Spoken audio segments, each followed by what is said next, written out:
I am very pleased to welcome Joan Gatturna, who will present her first-person performance, Petticoats at the Revolution. I cannot believe that I am here in this hallowed place today and that I've been asked to share my recollections of the great events of our late Revolution. It's not surprising that people want to hear recollections of that time, but it's usually my husband who's asked to speak about it. Mr. Revere, especially this time of year as April approaches, is often asked to speak of those days, and I'd advise you, if you wanted to speak with him, I'd recommend you head up to the Green Dragon Tavern, for he'll be holding forth there with his recollections. But as I say, I'm delighted to be in this place where so much began. Well, where shall I begin? You know, I think I shall begin in the year of 1773, because that is the year that I married Mr. Revere. I am his second wife. His first wife, Mrs. Sarah, died after giving him their 8th child. And we were married in the fall of '73, just a few months after the tragedy of that child who was born, who did not survive without her mother. So as you can imagine, our wedding was a very quiet affair. And as you can also imagine, I was very nervous about my new responsibilities. Ladies, you'll understand this especially, because not only did I become a wife for the first time and mistress of a household, but I became an instant mother to 6 children. Now, they ranged in age from not quite 3 all the way up to 15, 5 girls and 1 boy, Paul Jr. So I was a bit apprehensive about how things would go, and I asked Mr. Revere if he would please make an effort to stay at home of an evening. You know, he's a very active man in the affairs of the town of Boston. He's on all manner of committees. As I say, if you were to look for him most evenings, why, he'd be up at one of the taverns or at a meeting in Mr. Eads' printing house. I've heard that Mr. Revere was one of the Indians down there on Griffin's Wharf that night. Is that true? And what I have to tell you is I couldn't say, really, because no man who was there at the time would admit to it. That's why they wore disguises. It was a criminal act what they did, destroying valuable private property belonging to highly placed people back in England. But I will tell you this. This is the one little thing I'll say about that night. Mr. Revere was not at home. Mr. Revere's lodge, his Masonic lodge, had a meeting scheduled for that night, but they were unable to convene for lack of a quorum. And when he got home at about midnight, I took his coat from him and I was brushing it off, and in the pocket I found some feathers attached to a headband. So you can make up your own mind about where you think he was that night. I don't know if you've all seen his portrait by Mr. Copley. This was done before we were married, but at the time he was a silversmith and a goldsmith. There he is at his workbench. But I ask you, ladies and gentlemen, who could afford to buy a lovely teapot like this, with all business having come to a halt in Boston? Business was hard for everyone, and the men of the town suffered greatly. But ladies, in some ways, I think we suffered more immediately, because soon enough, the things that we needed for the care and maintenance of our families and our homes were not available. But one good thing did happen in the year 1774. In December, on the 7th, I gave birth to my first child. It was a boy, and we named him Joshua. Now, I imagine every woman here can remember the weather on the day her first child was born. In my case, it was snowing a little bit on that day. And you know, the next day, the snow picked up and it began to fall more heavily. And by the third day, why, the wind had turned around and we had a nor'easter on our hand with the wind blowing in off the ocean. And I tell you, our little house is right on the square here in Boston, over in North Square, and you could look out the window and not see the road in front of you. That's how thick the snow was falling. And didn't we hear a knock upon the door? And who do you think it was but a committee of men from the Sons of Liberty asking Mr. Revere to make a ride. Not the next day or not the next week, but right then, in the midst of this raging blizzard. And where was he to go? Up to Portsmouth, New Hampshire, of all places.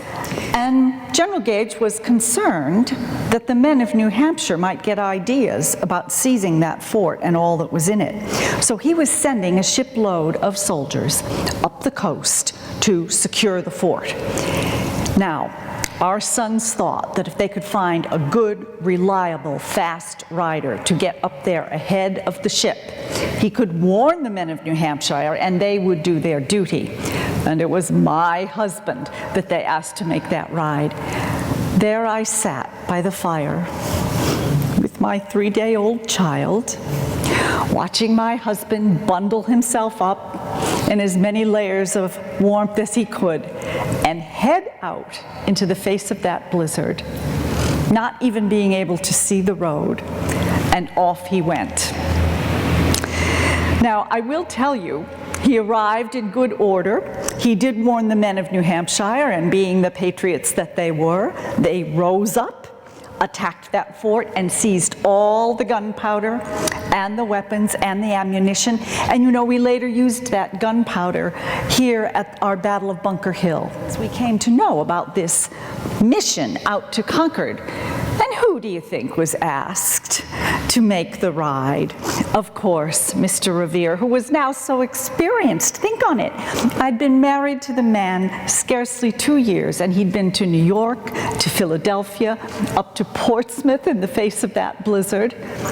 Was I worried about a little trot out to Concord? I was not.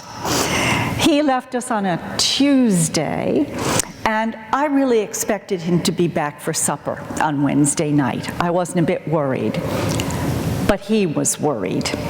In the channel, right in the middle of it, was anchored a large warship called the Somerset. And so they had to essentially row him right under the noses of the army. And they managed to do it. They muffled their oars, he safely made the crossing, and he set out on his journey. Now, he had real concerns about making it safely across that channel, so he had a backup plan. Once we knew the route that the soldiers were going to take, and that issue was, would they go by land, that is, out over the neck, or by sea, crossing the back bay and starting their ride in Cambridge. Once that was known, he asked his friend Robert Newman to hang lanterns in the steeple of the Old North Church.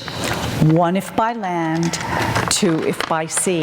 Most sensible men would have just turned around, come back to Boston, to their wife and their 7 children. But do you think he did? No.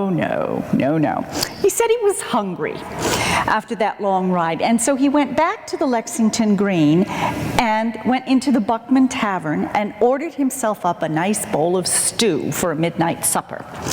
And he was just about to tuck into that stew when a man joined him at the table, and then another man. The 2 men were William Dawes, who was another rider that night. Now, Mr. Dawes was not so well known to the authorities, you know, and so he was able to go out over the neck by playing the drunkard.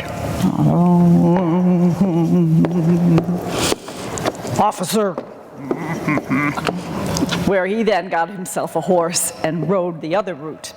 So there was Mr. William Dawes and a local fellow by the name of Prescott, who was a physician, and they convinced my husband that it would be wise for the 3 of them to go deeper into the countryside and warn people on what was coming. So my husband pushed that bowl of stew away and mounted his horse again, and off the three of them went. Well, in very short order, they were surrounded by an advance patrol from the army. Now, the other two managed to jump their horses over a pasture wall and escape, but my husband was prisoner. They put a gun to his head. They asked him his name. And when he confessed to being Paul Revere, oh, those soldiers were delighted. They knew that he was a wanted man, and if they were to take him back and turn him over to the authorities, they might be in for a fine reward. And so they began to lead him on his horse back toward the oncoming army. And he began to think about how he could save his neck, for there was no doubt that he'd be swinging at the end of a rope. "You know," he said, "the countryside is forearmed, forewarned. They're ready for you. You're going to have a fight." And do you know what the soldiers' reaction was? They laughed at him. "We're in for a fight? Really? From those Yankee Doodles? Oh, we've seen them drilling with their rakes and their broomsticks. Oh, very fearsome indeed." Well, just at that moment, they had backtracked all the way to the Lexington Green. And Colonel Parker of Lexington had brought the militia out, and he had the men fire off a practice round.